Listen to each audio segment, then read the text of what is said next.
కాపలా దెయ్యం. సూర్యాస్తమయమై చీకటి పడుతున్న సమయంలో పెద్ద ఉరుములు మెరుపులతో వాన ప్రారంభమైంది. అప్పటికి కొన్నాళ్లుగా ఎక్కడైనా ఉద్యోగం దొరుకుతుందేమో అని ఊళ్లు పట్టుకు తిరుగుతున్న కిరీటి ఆ సమయంలో ఒక చిన్న గ్రామాన్ని సమీపిస్తున్నాడు. అతడికి దాపుల్లో శిథిలావస్థలో ఉన్న ఇల్లొకటి కనిపించింది. చప్పున పోయి ఆ ఇంటి అరుగు మీద నిలబడ్డాడు.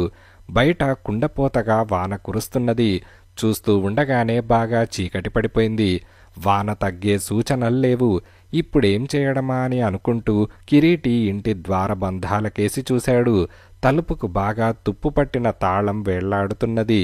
అంతలో అక్కడికి వానలో తడుస్తూ వచ్చిన ఒక 20 ఏళ్ల అమ్మాయి ఇంటి చూరు కింద నిలబడుతూనే మెరుపు కాంతిలో కిరీటిని చూసి తుళ్ళిపడింది. కిరీటి ఆమెకు పొడిగా ఉన్న తన పైపంచ ఇస్తూ, భయపడకు, ముందు తల తుడుచుకో, నేనేం దొంగను కాదు.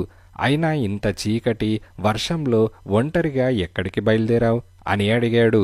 ఆమె కొంచెం తటపటాయించి కిరీటి ముఖం కేసి ఒకసారి పరీక్షగా చూసి, ఈ పక్క గ్రామంలో ఉన్న మా బంధువుకు జబ్బుగా ఉంటే చూసి వస్తున్నాను. బాడుగ బండివాడు ఆఖరి క్షణంలో వాన భయం వల్ల బండి కట్టననేశాడు. ఇప్పుడు ఈ వానాగాలిలో ఏం చెయ్యాలో తోచడం లేదు. మా ఊరు ఇక్కడికి అరకోసు దూరంలో ఉన్నది అని ఆమె అన్నది. అంతలో పాడుబడ్డ ఇంటి కిటికీలో నుంచి గబ్బిలం కీచుమంటూ ఆమె తలమీదుగా ఎగిరిపోయింది. ఆమె భయంతో కెవ్వుమన్నది.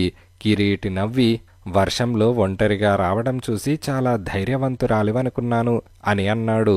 ఆమె సిగ్గుపడుతూ, నాకు దొంగలన్నా చీకటన్నా పాములన్నా భయం లేదు, కానీ దెయ్యాలంటే మహచెడ్డ భయం.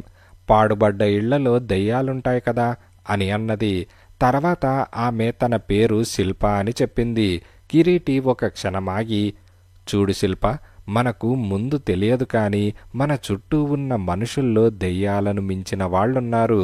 నా సంగతే చూడు. మా నాన్న పోయాక బంధువులమంటూ ఇంట చేరిన వాళ్ళు నన్ను రకరకాలుగా మోసగించి ఉన్న కొద్దిపాటి ఆస్తి కాజేశారు.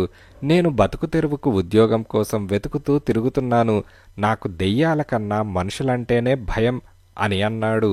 పోనీయండి, ఈ రాత్రివేళ దెయ్యాల ఊసెందుకు అని శిల్ప అన్నది. వర్షం తగ్గే సూచనలు లేకపోవడంతో కిరీటి, ఇక మనం ఈ రాత్రికి ఈ ఇంట్లోనే తలదాచుకోక తప్పదు అని తుప్పుపట్టిన తాళాన్ని గట్టిగా లాగాడు. అది చేతిలోకి ఊడివచ్చింది.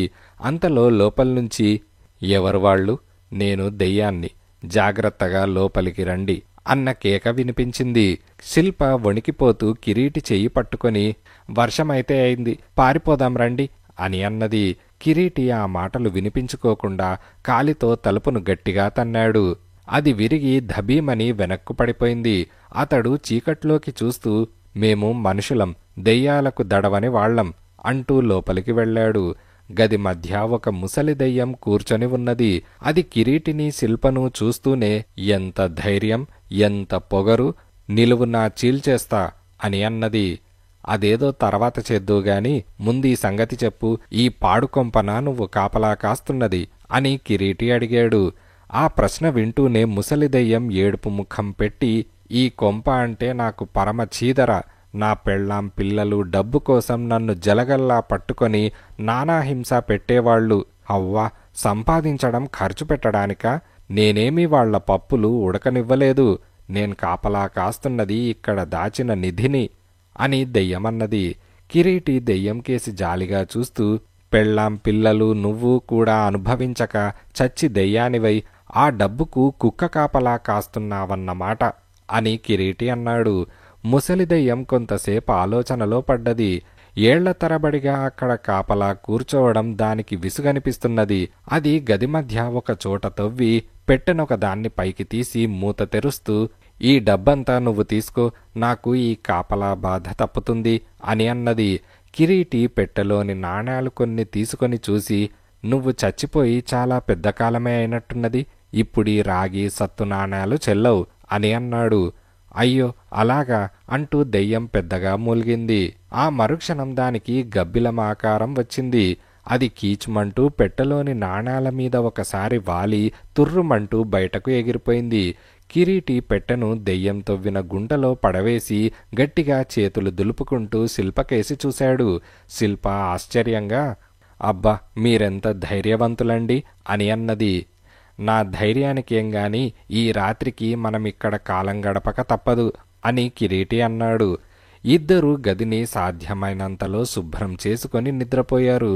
తెల్లవారి కిరీటి నిద్రలేచేసరికి శిల్ప అరుగుమీద నిలబడి రాత్రి గాలివాన దెబ్బకు విరిగిపడిన చెట్లకేసి చూస్తున్నది. చాలా పెద్ద గాలివానేనన్నమాట. రాత్రి మనకు ఈ దెయ్యం కొంప దొరకడం అదృష్టం అని కిరీటి అన్నాడు. మీకు మరొక అదృష్టం ఎదురవ్వబోతున్నది. మా నాన్న దగ్గర మీకుద్యోగం ఇప్పిస్తాను. అయితే అందుకు చిన్న కథ ఒకటి కల్పిస్తాను. రాత్రి వర్షంలో దొంగలు నా నగలు కాజేయాలని చూస్తుంటే మీరు రక్షించారని చెబుతాను అని శిల్ప అన్నది. కిరీటి ఏమీ మాట్లాడకుండా తల ఊపి ఊరుకున్నాడు. తర్వాత వాళ్లు బయలుదేరి శిల్ప ఊరు చేరేసరికి మధ్యాహ్నమైంది. చుట్టూ పళ్ళ చెట్లు, రకరకాల పూల మొక్కలు ఉన్న శిల్ప వాళ్ల పెద్ద డాబా ఇల్లు చూడగానే కిరీటి వాళ్లు చాలా ఆస్తిపరులని గ్రహించాడు. శిల్ప తండ్రి ఆమెను చూస్తూనే, క్షేమంగా వచ్చావా తల్లి? నువ్విల్లు చేరలేదన్న బెంగతో నాకు రాత్రి నిద్రే లేదు అని అన్నాడు. శిల్ప తండ్రికి కిరీటిని చూపిస్తూ తాను కల్పించిన కట్టుకథ చెప్పి, ఈయన చేసిన సహాయానికి నువ్వేదన్నా ఉద్యోగం ఇవ్వాలి నాన్న అని అన్నది. ఉద్యోగమా? ఒక్క ఉద్యోగం ఇచ్చినంత మాత్రాన నా రుణం తీరుతుందా అంటూ శిల్ప తండ్రి కిరీటి 2 చేతులు పట్టుకున్నాడు. కిరీటి ఆయనతో, క్షమించండి, మీ అమ్మాయి చెప్పింది నిజం కాదు. నేను ఏ దొంగల బారి నుంచి ఆమెను రక్షించలేదు. ఎంత నిరుద్యోగినైనా అబద్ధాలు చెప్పి ఉద్యోగం సంపాదించడం నాకు నచ్చదు అని అన్నాడు. శిల్ప తండ్రి కూతురుకేసి అయోమయంగా చూశాడు. శిల్ప నవ్వి జరిగిందంతా తండ్రికి చెప్పి, ఆ మధ్య కొంతకాలంగా నా పెళ్లి ప్రయత్నాలు చేస్తున్నావు కదా నాన్న, ఈయన నాకు నచ్చాడు. అయితే మనిషి మనస్తత్వం ఎలాంటిదో తెలుసుకునేందుకు చిన్న నాటకమాడాను. అబద్ధాలాడి సంపాదించే ఉద్యోగం ఇష్టం లేదన్నాడంటే ఆయన నిజాయితీ తెలుస్తూనే ఉన్నది అని అన్నది. శిల్ప తండ్రి ఎంతో సంతోషపడుతూ కిరీటికేసి ఒకసారి చూసి భార్యను పిలుచుకువచ్చేందుకు గబగబా ఇంట్లోకి వెళ్ళాడు. కిరీటి శిల్పతో, మీ అంతస్తుకి నేను తగినవాణ్ణి కాను, మరొకసారి ఆలోచించుకో అని అన్నాడు. శిల్ప చిరుకోపంగా, ఇక్కడ అంతస్తుల గొడవలు తేకండి, మీ ధైర్యం నిజాయితీ నాకు నచ్చాయి. ఒకవేళ నేను మీకు నచ్చకపోతే ఆ మాట చెప్పేయండి అని అన్నది. ఆస్తిపాస్తులు పోయి నిరుద్యోగిగా ఊళ్ళు పట్టుకు తిరగడం మేలే అయింది. అలా కాకపోతే నీలాంటి మంచి భార్య నాకెక్కడ దొరికేది అని కిరీటి అన్నాడు. అప్పుడే అక్కడికి వస్తూ కిరీటి మాటలు విన్న శిల్ప తల్లిదండ్రులు పరమానందం చెందారు.